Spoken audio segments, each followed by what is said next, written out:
Well, hello everyone, and welcome back from what was hopefully a very nice lunch. Um, through the second half of that lunch break, for those of you that were enjoying the music, that was actually some nice soothing tunes from Simeon Smith at Swansea University in the career development space. So if you like that, check it out on Spotify. And it's my pleasure to introduce our kind of next speaker. For those of you that don't know, my name is David Shull. I've had the privilege of leading Handshake's international expansion for the past 18 months here in the UK.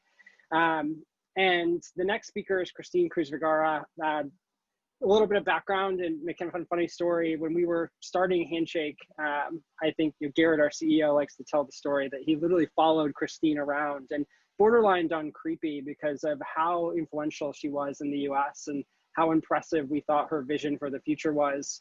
And it was a pretty major milestone in Handshake's story when Christine actually joined the team as the VP of Higher Education and Student Success.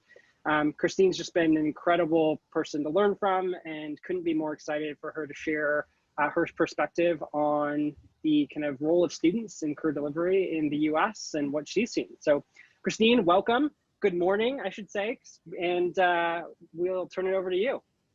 Terrific. Good morning, David. Can you see my screen? Coming through perfect. Fantastic. Well, good morning to everyone that might be in the US, and good afternoon or good evening to those that might be in the UK or Australia. This is officially the earliest keynote I have ever given. Last November, I had the pleasure of doing the latest keynote when I did NAGCAS for our Australian colleagues. And so love that I get to round out this experience. We're going to talk a little bit about peer-to-peer in US career services this morning and sort of the benefits of what that all means. I'll start off by introducing myself a little bit. David, thank you for such a lovely intro. It has truly been a pleasure to serve as the VP for Higher Ed and Student Success at Handshake for the past year and a half, almost 2 years now.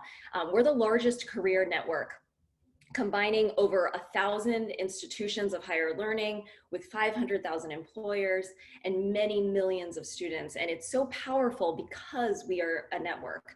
And I'm so privileged to be able to have seen the growth of Handshake, not only as a university partner and as someone who has had a chance for my students to benefit from this, but now to be on the other side to know that we are having this type of impact for all that are around us. So as you see, my Twitter handle is right here. C Cruzvergara. Feel free to tweet at me, tweet questions, takeaways, anything that really stands out to you throughout the presentation today. And let's get started.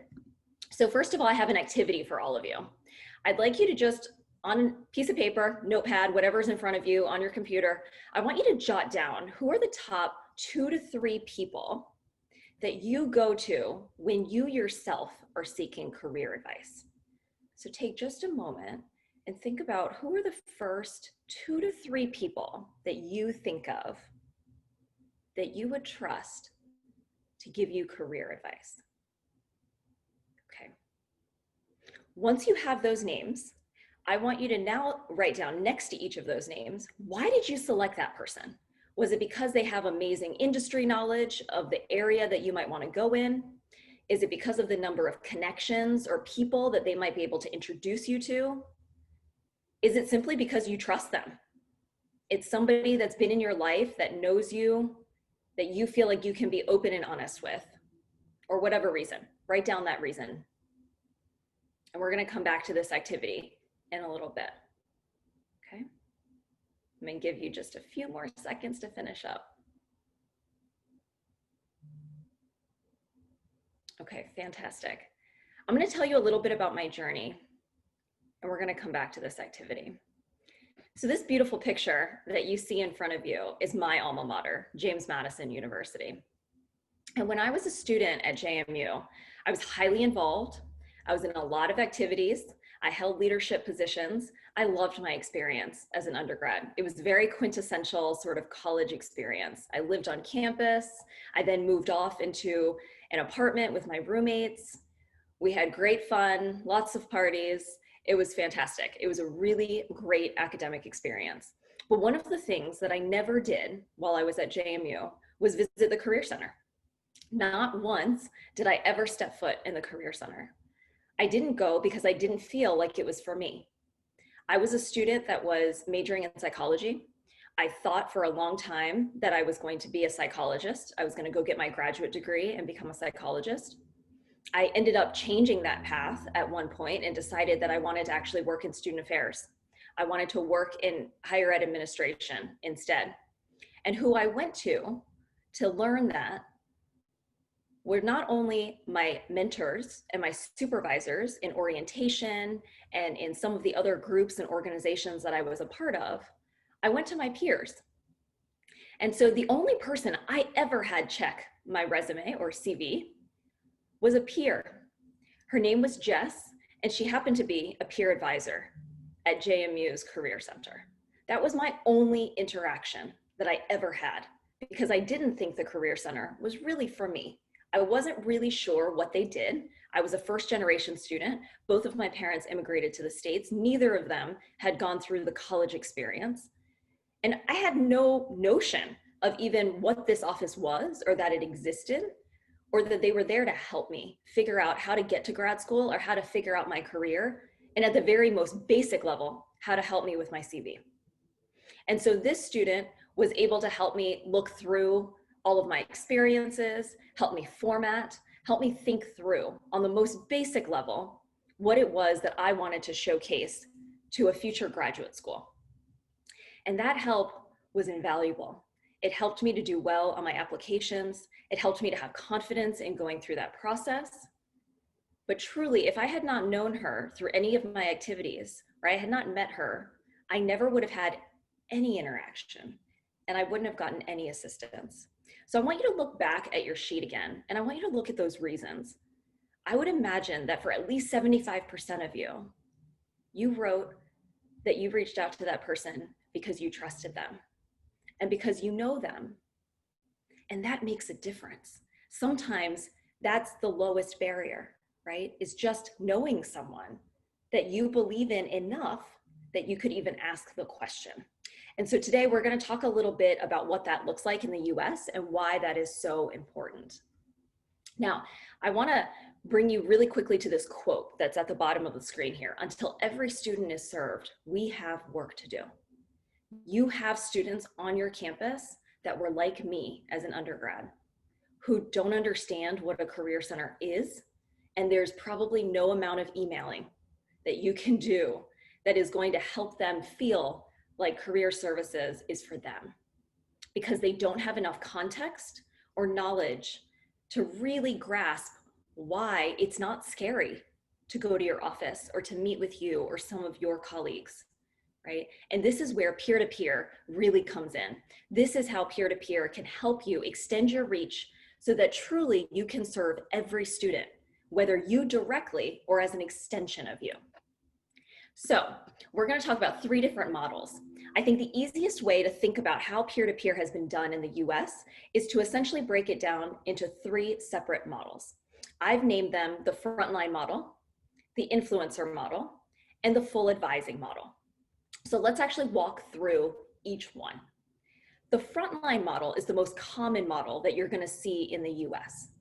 Frontline means that they're usually, I would say, anywhere between 2 to 15 student workers or student peer career advisors, that's a very common term in the US, that are hired onto the team as essentially a semi-extension of the full-time staff.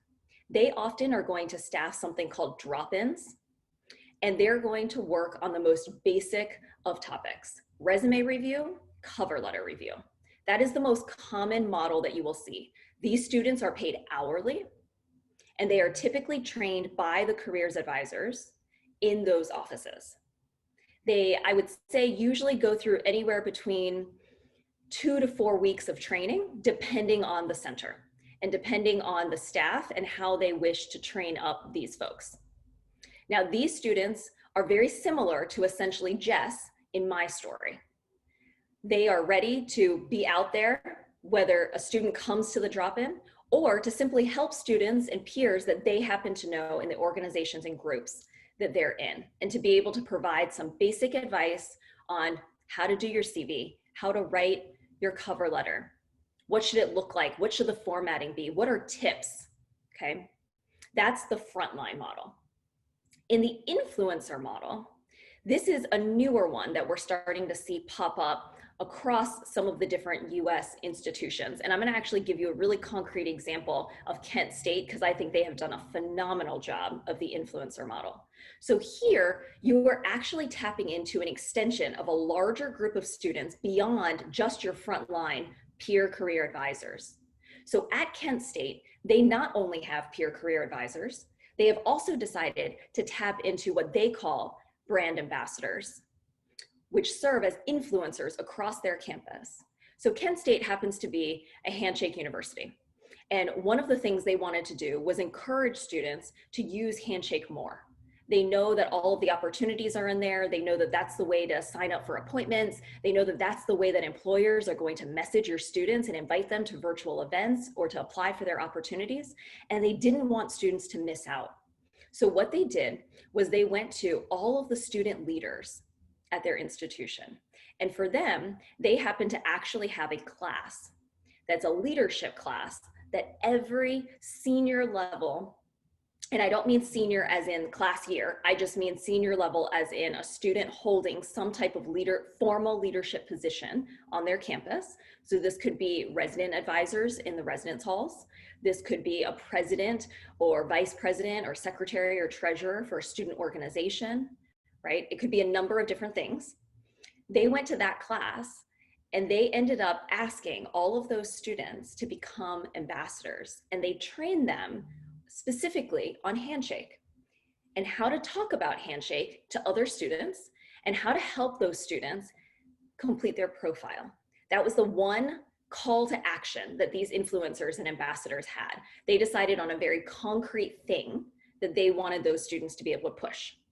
And so in this influencer model, in the first year, they trained 600 students across their institution to know basic information about the Career Center and what the Career Center could do for them, how it is for every student, and basic information about Handshake and how to get in and get your profile completed.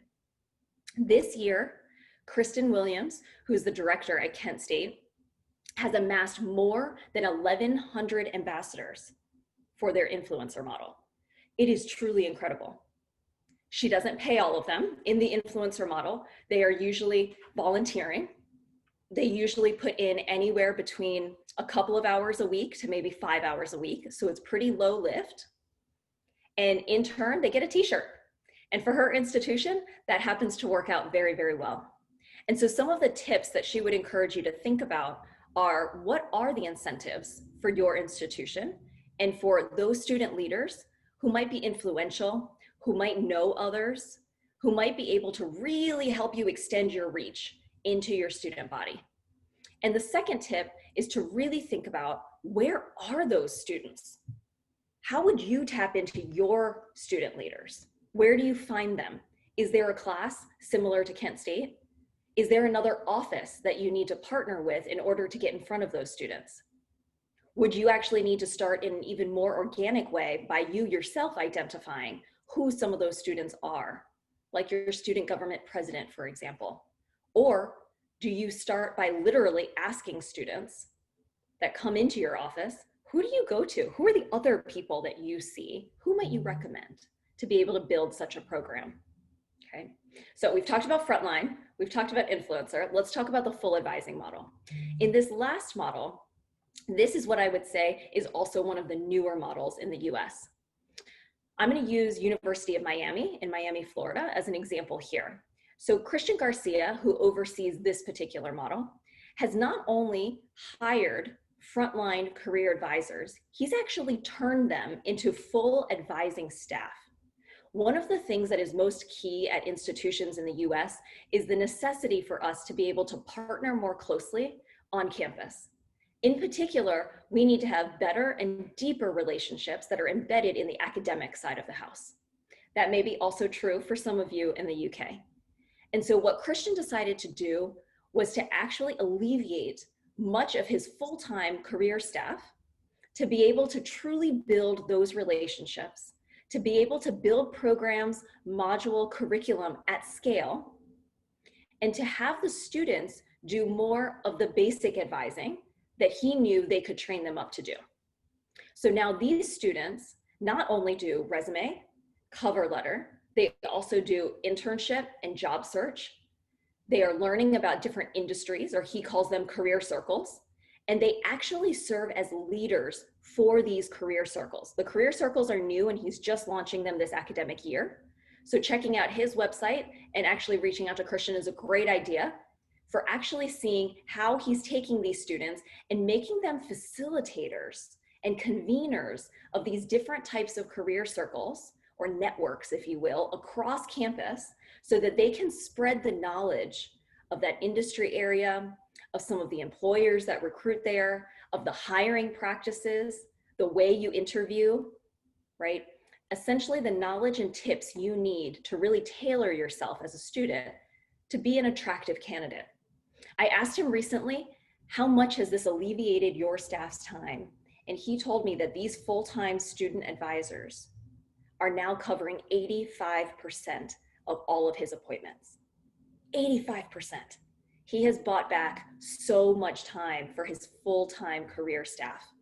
And he has reallocated their time to be able to truly build relationships in each of the different academic colleges, to think about curriculum and modules that can be embedded into different classes, into different academic programs that are scalable. Because when it's embedded into the academics, you're able to reach more students, or all students. Now, obviously, Christian would be the first to tell you it's still a work in progress. He is still figuring it out, and they are still working towards 100% coverage. But it's very exciting to see some of these different models popping up across the US and growing on top of each other. Now, when you look at these three different models, just to give you a sense, Frontline model has essentially existed in the States, gosh, for as early as even the early 1990s. I know George Mason University, where I used to work, we started it quite a bit long ago. JMU obviously had it before I was there, and I graduated in '05, right? So there are many institutions that have been doing the Frontline model for a very, very long time. You're starting to see the influencer model and full advising model pop up in new and different ways so that they're able to add on to that. They're able to use students as an extension of them. Now, on this page, you don't need to write this all down. This essentially includes all the information that I have just shared with you. So if you want a high resolution version, feel free to just check out our Twitter handle, join Handshake UK on Twitter, and you'll be able to download a high resolution version of this copy so that you can have that for you. And again, this just walks you through all of the information that I just shared with you. So I think as you begin your programs and you think about what it is you're looking for, I would ask you to really pause and decide, what is the goal? What is the purpose for why you might want to use peer-to-peer? And what is it that you might need most for your careers team?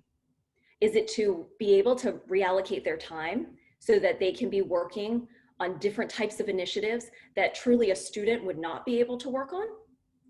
Is it that you need to be able to extend your reach because you don't necessarily yet have the trust or the brand awareness that you might need on your campus? Is it that you are trying to extend the arms of your team because you have a smaller team, but you have so many thousands of students that you need to be able to reach? And that might help you determine which of these three models you might first want to be able to tackle. And this is really the last part that I want to reiterate. Students allow you to be able to scale your efforts. You work so hard because you care so much about your students. You want all of them to be able to have this information. You want them to be able to get the help that they need, but some of them won't come to see you. And the only way to remedy that is to actually use your peers as partners in this process so that they can help you establish that scale and that trust. Because it is human nature for all of us to go to who we trust, our trusted network, in order to get information. I want you to truly think about in your everyday life, when you want a recommendation on a restaurant, when you want to decide what movie or TV show you're going to binge watch next, right? You go to the people in your life who you trust, who have some level of expertise in that area, because you trust their opinion. And often that's not always going to be the career center. And so as career professionals, our job is to make sure that we establish connections to all of that trusted network so that we can ideally help to ensure that every student is served.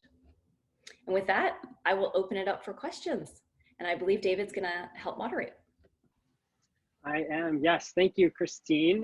That was exceptional as always. So we have gotten some feedback throughout the day that we wanted more time for questions. So we have about 10 minutes here for any questions that our audience has for Christine. As a quick reminder, you can open up the Q&A section in the Zoom window and just enter in any questions that you have there. We will kind of give everyone maybe just a second to add any. And while we give folks maybe just a minute to add that, Christine, can you maybe just talk about a little bit of your journey from being a student who didn't really know what career services was to kind of where you are today? Sure, absolutely. Well, I mean, if you had ever asked me if I thought I would work at a tech company, I would have laughed at you. Tech is not exactly my forte, as David knows, working with me, and I've had a lot to learn. You know, I think the biggest thing for me as a student that I learned early on, and some of the best advice I got from a mentor was, don't try and plan out your life. It's not worth it. There's so many different twists and turns and obstacles and things that you just cannot imagine will come your way. And instead, focus on being open to opportunity. Don't focus on planning, focus on being open to opportunity and to recognize when opportunity is looking you in the face. And to also recognize when you are feeling, quite frankly, imposter syndrome. Something might feel a little scary. It might feel like you're not quite ready. And that actually probably is a signal that you are ready to take that leap, and that is a sign of you growing and stretching, and to not give that up. And so that has been probably one of the major staples at every career transition or pivot in my own journey, is to really pay attention to that and to listen to my mentors and people who have faith and confidence in me sometimes when I don't. And to know that that's an opportunity, it's a growth opportunity, it's a learning moment for me to be able to step into a role where I am going to be pushed beyond the boundaries of what I've been able to do so far. So it's been exciting. Perfect. So we've had a couple questions come in. In one of the earlier sessions, one of the points that was made was that career teams don't always represent the diversity of their student populations, and that kind of career advisors can be a great way to actually reflect the student population that you're serving. And so the question that came in was, when you think about recruiting that mix of students, like how do you actually ensure that you're recruiting and pulling from a population that's as diverse as your student population might be? Oh, I love this question. I actually think this isn't a question that is thought about enough in the US yet. I think it's something that more and more centers are starting to think about. But I think as you first build your initial program, if you can be thinking about this, I applaud you. I think that is wonderful. I would recommend a few different things. So first, actually know the exact breakdown of what your student population looks like, and set goals and targets for yourself, just like an employer would, on how you want your representation of your student workers and programs to look like. And then you should go to students and you should go to your colleagues across the institution to actually ask, where are some of these student leaders? They exist, they're there. You just have to find where they are. So that might be different student groups, that might be different listservs that you might need to get tapped into, and that you might need some help in terms of introductions. All you have to do, quite honestly, is usually find a handful. Find anywhere between 1 to 5 students in each of your different target student populations and genuinely ask for their advice and their help. I want our peer career advisor program to be more reflective of the students that we serve. I'm hoping that you can give me some advice about where to go. And you should also ask students who might not look like the represented group that you're going after, because likely they also have friends and they can give you advice too. So don't just ask a Latinx student where you find other Latinx students. Ask all of your students where you can go in order to diversify. But students are actually going to be one of your best avenues for information and for connection and for network in this way. Fantastic. And that's a nice segue, I think, into what I'm going to make a 2-part question. There's 2 different questions that came in here. Okay. The first question is really kind of getting back to the efficacy of these programs. So we mentioned the three primary approaches that universities in the US have used to involve students in this process. So the question was, what kind of evidence have you seen in these programs actually helping reach those students that would not otherwise or have not otherwise engaged with the Career Center? That's a good question too. I would say the efficacy and sort of the evidence that I've seen truly varies institution to institution. The majority of US institutions typically track a metric such as the number of drop-in appointments or the number of touches that a career advisor or peer advisor would have with different students. Very few, I want to be honest, very few institutions have actually tracked or asked the question of those students, would you have come in if we didn't have these peer career advisors? Or why did you come in? Did you come in because you knew this person and you knew that they were staffing or working on this day at this time? And I actually think that's an opportunity for the UK, as you all begin to build more of these programs, to ask those types of questions. One of the huge shifts in metrics that we're talking about in the US is to try and focus less on input and more on outcome. Right? And so less about what you're putting in and just sheer numbers of events or programs or appointments, and more about, is the student actually progressing? Or what's the impact of that? Did they go on to then apply for a job and take an action? Right? Why did they come in? And so I think these are the types of questions that we truly do need to ask more questions. The evidence mostly is anecdotal at the moment through the US. It's become such a known and sort of common form of career delivery that most people don't question it. And because it's not questioned, and senior administrators often see it as a way to be able to have more resourcing without necessarily significantly more dollars, the teams don't get asked this question of evidence in the same way. Super helpful. And kind of along those lines of kind of scaling your impact without necessarily having to scale your budget linearly with that. Mentioned, and I think this is particularly pronounced with the kind of influencer model, where students aren't always paid. How have you seen universities kind of thinking about balancing volunteering with unpaid work, right? And some of the challenges that can kind of come across with, basically free labor. Yeah, that's 100% valid. I think the big question really comes down to, what's the value for the student, and also the number of hours or the responsibility that you're really asking of those particular students. So let's actually go back to my story at JMU. Jess, who was the peer advisor that helped me with my resume and cover letter, she actually wasn't paid. So JMU's former program for their peer career advisors was a pure volunteer program, because they only had enough money to pay a very small portion of their student workers. And those student workers were responsible for doing more than just some of this frontline advising. And so the others, I think that at the time there were probably about 30 or 40, which back in 2004, 2005 was a significant number of peer career advisors on a campus, were actually all volunteer. And I remember asking Jess specifically, why are you doing this? And she was like, oh my gosh, this is amazing, because it helps me have the information and the knowledge so that my CV and resume can be really tip top.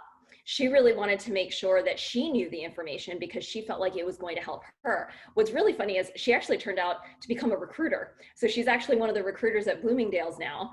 And she looks back often at that experience and thinks, this is actually what got her started. She had no idea that she would ever want to be a recruiter, that she would ever want to work on that side of the table. But she ended up enjoying the experience so much, it became experiential learning for her. And so I think thinking through those experiences for your students, what is the value add for them?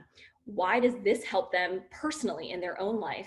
And why might they want to give back, even if it's only an hour a week, right? And of course, the responsibility and what you're asking of them is going to be less for a volunteer. You're not going to require them to show up in your office. You're not going to ask them to staff a regular schedule. You're asking them to essentially use their influence and leadership to be able to help perpetuate and essentially pass on more good to their students and their fellow peers. Fantastic, Christine. Well, we could talk about this all day, but we're unfortunately at time here. I know that there are a few questions that we didn't have time to ask Christine. So for those, we will follow up with her. I know Christine's always happy to have more conversations like this, very active on Twitter, so definitely follow her there. But Christine, thank you so much for your time, for waking up so early to share these insights with us. And Mike, I'm going to turn it over to you to now introduce our next keynote speaker. Thank you, David.